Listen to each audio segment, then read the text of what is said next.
Section 8.1. In this section, we are going to learn how to use the law of sines to solve for non-right triangles. There are three different non-right triangle situations. The first situation is called ASA, stands for angle side angle.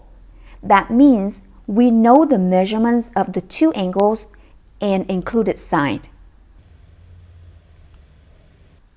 For example, this is a non-right triangle. Imagine that I know the measurement of this angle and the measurement of this angle and also the measurement of this side. This side is in between the two known angles.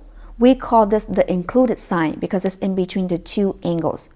This situation we call it ASA, angle side angle. The second situation is when we have AAS, angle angle side, which means we know the measurements of the two angles and a side that is not between the two known angles. For example, this non-right triangle, imagine that I know this angle and this angle and this side. We know these two angles and we know this side that is not in between the two angles. This is called angle angle side. The third situation, SSA, side side angle.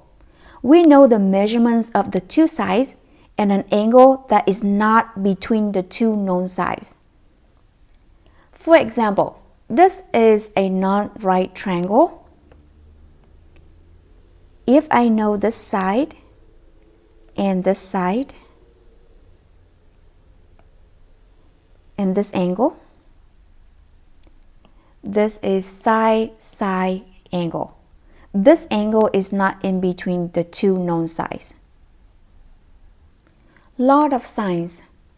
Given a triangle with angles and opposite sides, the ratio of the measurement of an angle to the length of its opposite side will be equal to the other two ratios of angle measured to opposite side. What does that mean? For example, if I have a non-right triangle here, I have three angles, X, Y, Z, and three sides, A, B, C. Side A is a side that's opposite from the angle X. Side B is a side that's opposite from angle Y. And side C is a side that's opposite from angle Z. Law of sines say, if I take sine of this angle X divided by this side, that ratio would be equal to sine of Y divided by B equal to sine of Z divided by C. Or you can also say A over sine of X equals to B over sine of Y equals C over sine of Z. When we use the law of sines to solve for either A, B, C or X, Y, Z, we use two ratios at a time. We don't use all of these three in one calculation. For example, I can either use sine of X over A equals sine of Y over B, or sine of Y over B equals sine of Z over C, or sine of Z over C equals sine of X over A. Example 1. Solve the triangle shown below to the nearest tenth. First, they ask me to solve the triangle. Solve the triangle means you are trying to find all of the unknown angles and all of the unknown sides in that triangle. In this triangle here, I have this angle alpha, this angle gamma, and this side A. So I have the situation angle, angle, side. The unknown angle is beta, the unknown side is C and the unknown side is B. So my job is looking for beta, C, and B. The question also asked me to round to the nearest tenth. Nearest tenth means round to one decimal place. So there are three parts to my question. I have to find beta, I have to find B, and I have to find C. First, I am going to look for beta because I think that is pretty simple. If I take alpha plus beta plus gamma, the total of three angles in a triangle is 180 degrees. So to find this angle beta, I'll take 180 degree minus 50 degree minus 30 degree. 180 degree minus 50 degree minus 30 degree equals 100 degree. Next, I need to find B and C. So I'll first find B. I am going to use the law of sine to find B. Law of sine is when I use the ratio between the side and the opposite angle. The side and opposite angle. The side and opposite angle.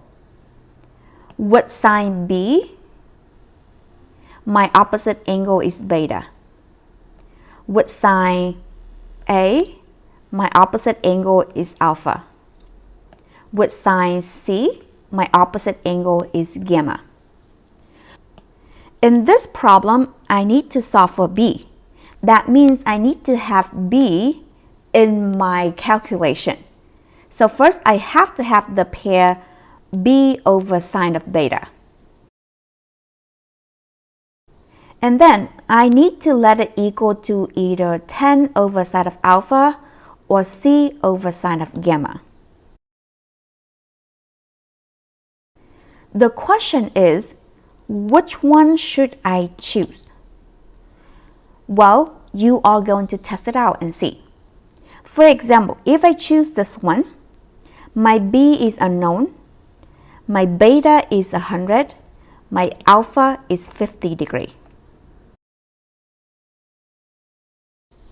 If I choose this one, my B is unknown, my beta is 100 degree, my C is unknown, my gamma is 30 degree. As you can see, if I choose B over sine beta equals 10 over sine alpha, B is the only unknown. That means I will be able to solve for B. If I choose B over sine beta equals C over sine gamma, in this equation, I have two unknowns, B and C. I will not be able to solve for B or C. So in this particular situation, I am going to use this pair of ratios, B over sine beta equals 10 over sine alpha. So beta is 100 degree. I will have B over sine 100 degree.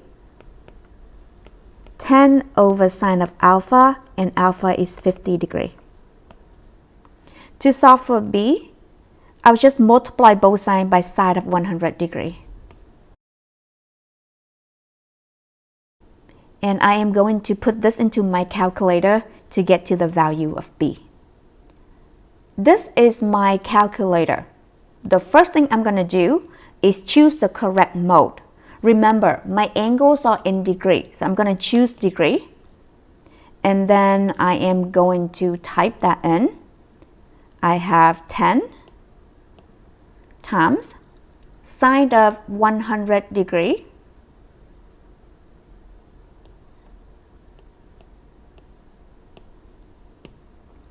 divided by sine of 50 degree equals 12.855752194. And the question is asking me to round to one decimal place, so that is 12.9.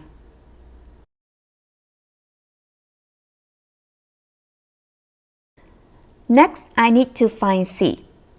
In order to use the law of sines to find C, we need to use the ratio of C over sine of gamma.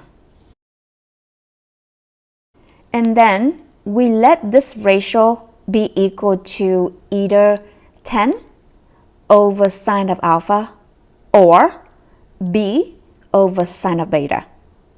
In this particular problem, I will use 10 over sine of alpha. The reason why I chose to use the blue pair over the yellow pair, because 10 and 50 degrees are given to me. I am 100% sure that these numbers are correct. While beta and B are the numbers that I found, I am not 100% sure that they are correct. Also, this number 12.9, we rounded. That means if we use this number, we might not get to the most accurate answer. So, whenever you have an option, always choose to use the number that's given to you. So right here, I am going to substitute 30 degrees in for gamma and 50 degrees in for alpha. And to find C, I'll multiply both sides by sine 30 degrees. So sine of 30 degrees canceled out. I have C equals 10 times sine of 30 degrees over sine of 50 degrees. And after put that into a calculator, I have 6.5. When you're given an SSA triangle, these are the possible outcomes.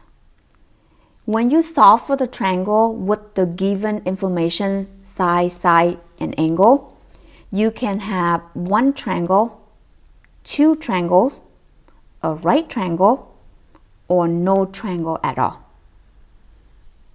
Example 2.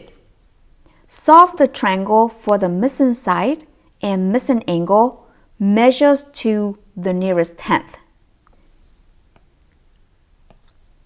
I want to solve for the triangle. That means I'm looking for the measurement of the missing side and the missing angle, and they want me to round to the nearest tenth, which means round to 1 decimal place. This is the triangle that they're giving me. I have a side, and an angle. This is SSA. Now, with this given information, I can either have no triangle, one triangle, or two triangles. It really depends on how these numbers turn out. Right now, I don't know yet. So my job is trying to look for this angle gamma, this angle beta, and this side right here. So let's call it side C. To use the law of sines, I have to use the pair of the angle and the opposite side. So I have the pair alpha and 6, gamma and C, 8 and beta. So looks like that I am going to use the yellow pair right here because I have the angle and the side. And then I will pair that with the orange pair. Because if I pair the yellow pair with the orange pair, beta is the only unknown. But if I pair that with the blue one, I will have two unknowns. So first, I need to find angle beta. To find angle beta, I have sine of beta over 8 equals sine of alpha over 6. And alpha is 35 degrees, so I'm going to substitute 35 degrees in here. To solve for beta, first I need to solve for sine beta. So I'm going to multiply both sides by 8. So the 8 got cancelled out. I have sine of beta equals 8 times sine of 35 degrees over 6. 8 times sine of 35 degrees over 6 is equal to sine of beta, not beta. So we haven't found beta yet. We only have sine of beta. So I would not prefer put this into a calculator yet. However, this might look complicated to some of us. So if you want to, you can put this into a calculator to get to the decimal. However, use all the digits that you have. Do not round yet because we haven't get to the end. I will put that into my calculator in order to get the approximation. I'll have 8 times sine of 35 degrees divided by 6. I get 0.7647685818. Remember, this is not the answer for beta yet.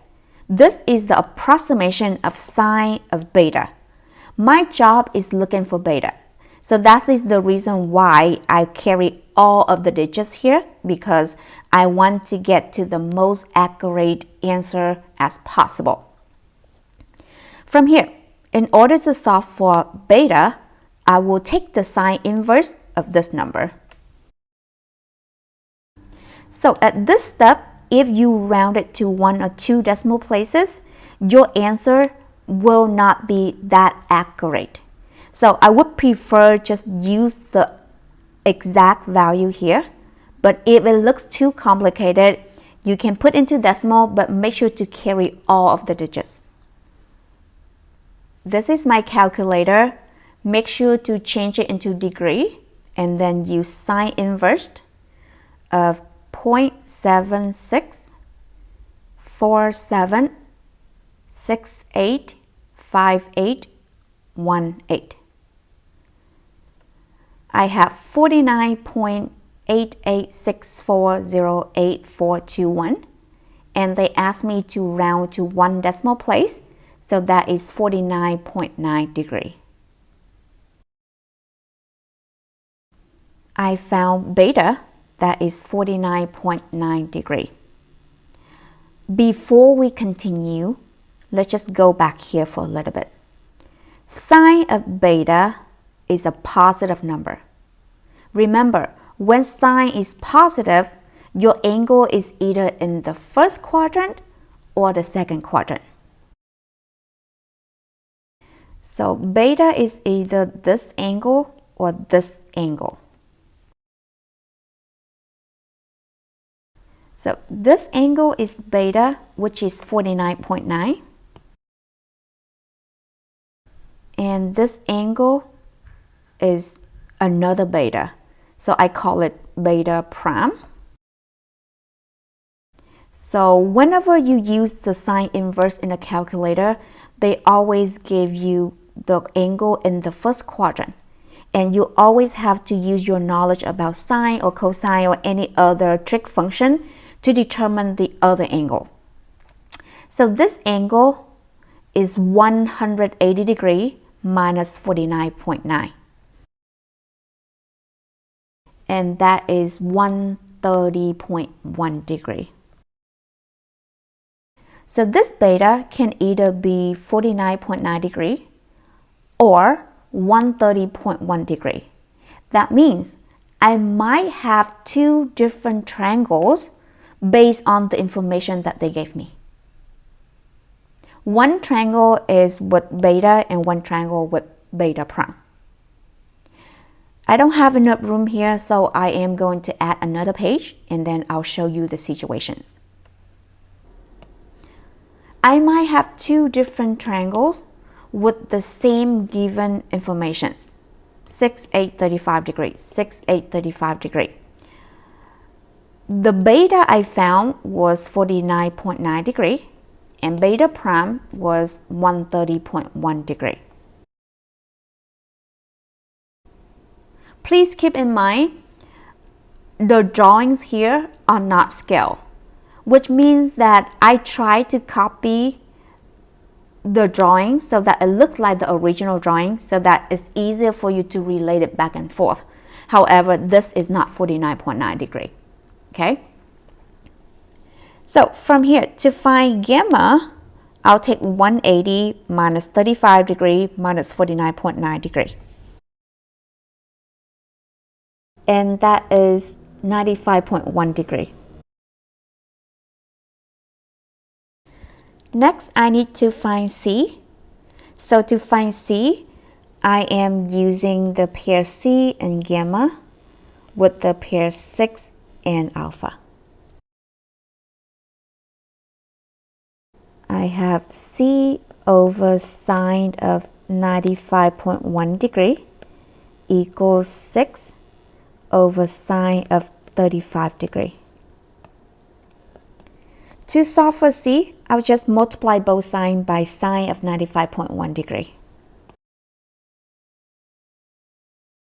So sine of 95.1 degree canceled out. I have C equals 6 times sine of 95.1 degree over sine of 35 degree. And I will put this into my calculator and I get 10.4. If my beta is 49.9 degree, then my gamma is 95.1 degree and my C is 10.4. What happens if my beta is not 49.9? What if it's 130.1 degree? What are the measurement of gamma prime and what are the measurement of C prime? So let's go ahead and find gamma prime and C prime for the triangle 2. To find the gamma prime, I'll take 180 degree minus 35 degree minus 130.1 degree.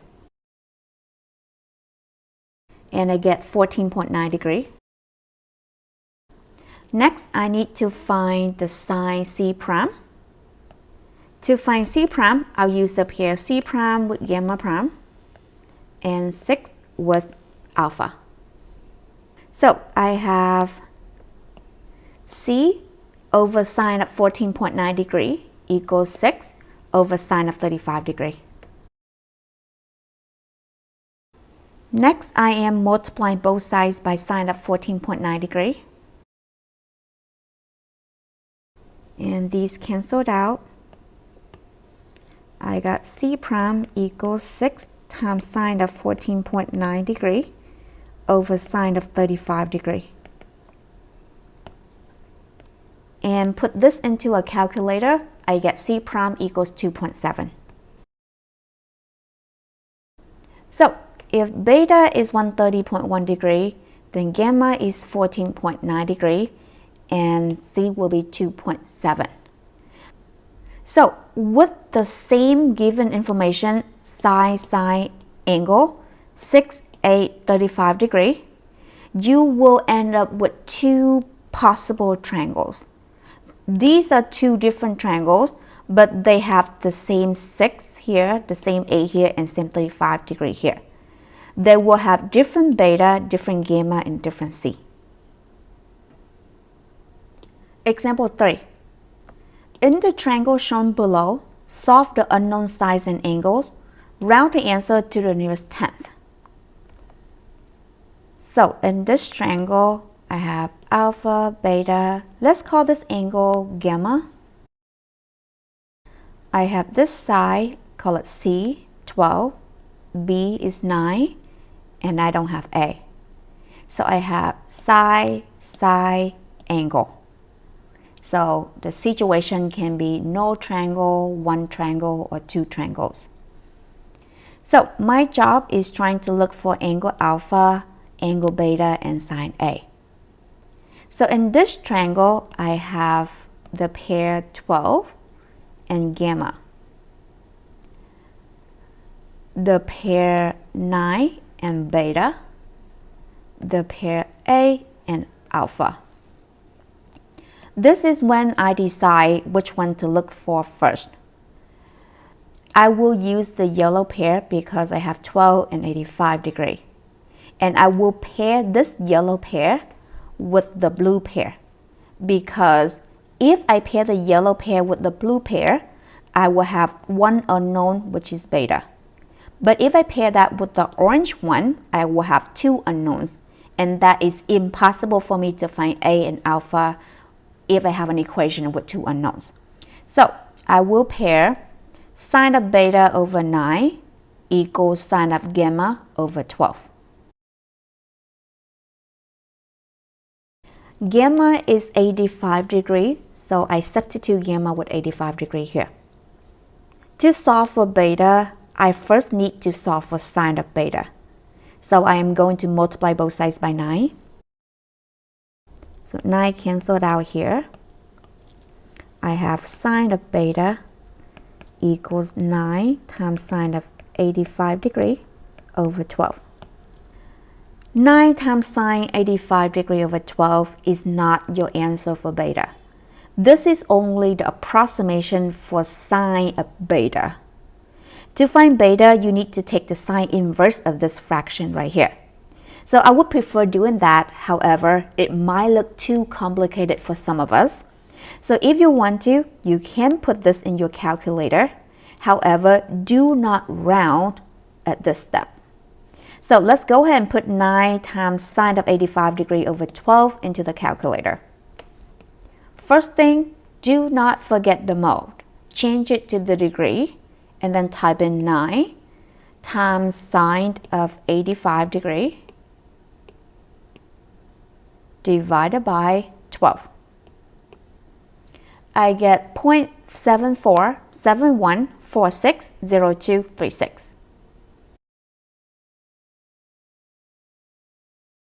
And to find beta, I'll take sine inverse of this number right here.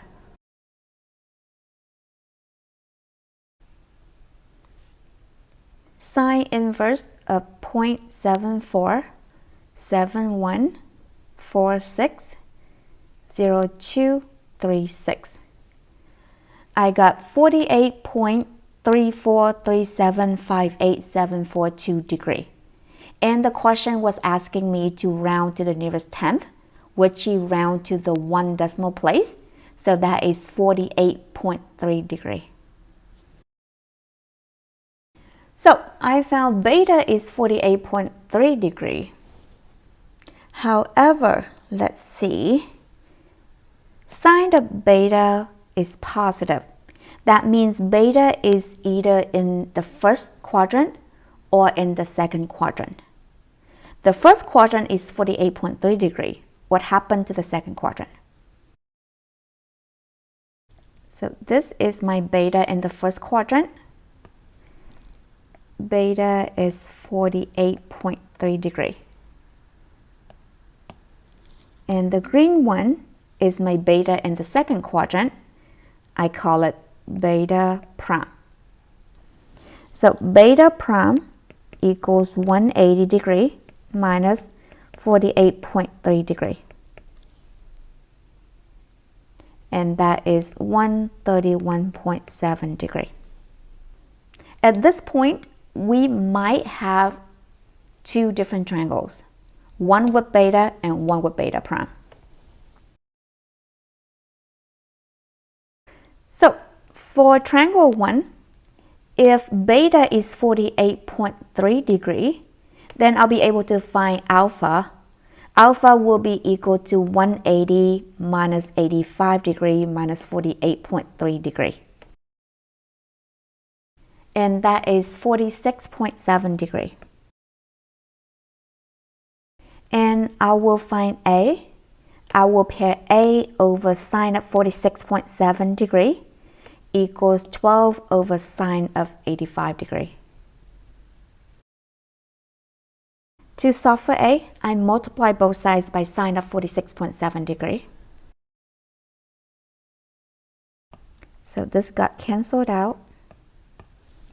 You get A equals 12 times sine of 46.7 degrees over sine of 85 degrees. And after put that into a calculator, I have 8.8.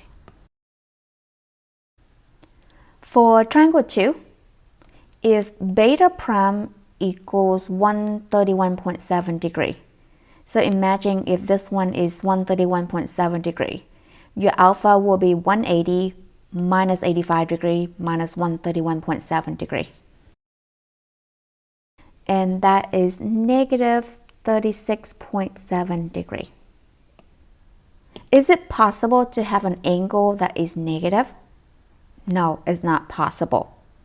So if beta prime is 131.7 degree, my angle alpha prime will be negative. What does that mean? It means that even though I found beta prime, but this beta prime cannot be used for this triangle. Because if I do, then this angle is going to be negative, and that is not possible. So what does that mean? It means that there's no triangle 2. I only have one triangle. Example 4. Find all possible triangles if one side has length 4 opposite an angle of 50 degree and a second side has length 10. This question, they didn't give us the picture, so we have to draw it. So I have a triangle here. It says the one side has length 4 opposite an angle of 50 degree. So if this angle is 50 degree, this is 4. And a second side has length 10. So 10 can be this side or this side. It doesn't matter. They didn't even specify which one. Okay, so let's call this alpha, beta, gamma, and this is C. I need to find angle beta, angle gamma, and the side C. I have the pair 4 and 50 degree, beta and 10, then C and gamma. So I am going to use the yellow pair with the blue pair because C and gamma are both unknown. So it's not possible for me to find one of those in an equation. So I have sine of beta over 10 equals sine of 50 degree over 4. To solve for beta, I need first solve for sine of beta. So I'm going to multiply both sides by 10. So this got canceled out. I got sine of beta equals 10 times sine of 50 degree over 4. Right, so I'm going to put 10 times sine of 50 degree over 4 into my calculator, and I get 1.915111108. From here, sine of an angle is always in between 1 and negative 1. But in this particular case, they gave you 1.915111108. Now, if you didn't notice and you say, oh, my beta will be sine inverse of 1.915111108, well, you can try to put that into a calculator and see what happened. Sine inverse of 1.915111108 equals. They gave me an error. It's just because that sine of any angle needs to be in between negative 1 and 1. So what does that mean in this situation? That means that from the information that they gave me, I cannot find beta because sine of beta cannot be greater than 1. Since we cannot find beta, that means there's no triangle can be drawn with the provided information.